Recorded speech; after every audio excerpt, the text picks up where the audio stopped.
So I'm back messing with the old M38 Jeep today. After doing a little bit of research, I found that this carburetor is actually for the early civilian CJ3.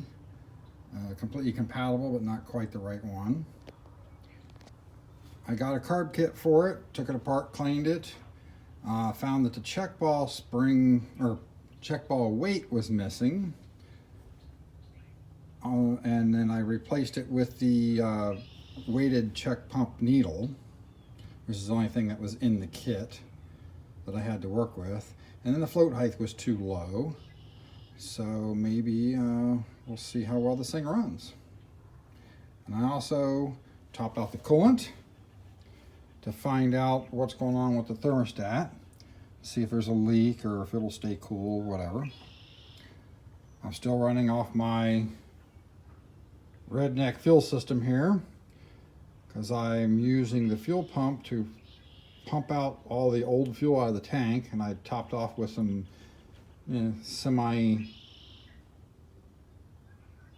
old fuel just to flush it through and get rid of the dirt. So we're gonna get it running and pump that through, and hopefully today I can try to back it off the trailer and see if it'll actually drive and if the brakes actually work.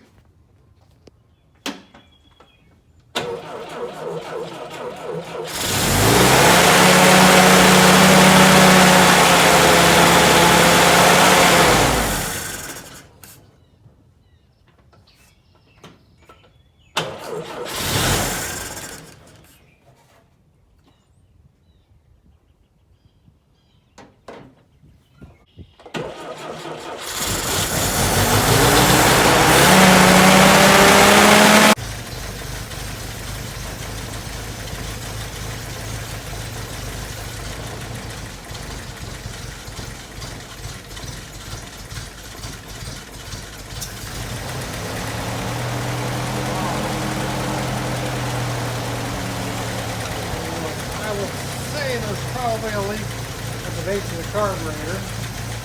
Definitely got a little more work to do before it'll run right. So the reason I figured that there was a leak at the base of the carburetor was because when I put my hand over it, it wouldn't actually shut it down. I've taken it apart and I glass plated the bottom casting, and there was some warpage in it. So now we'll see what happens.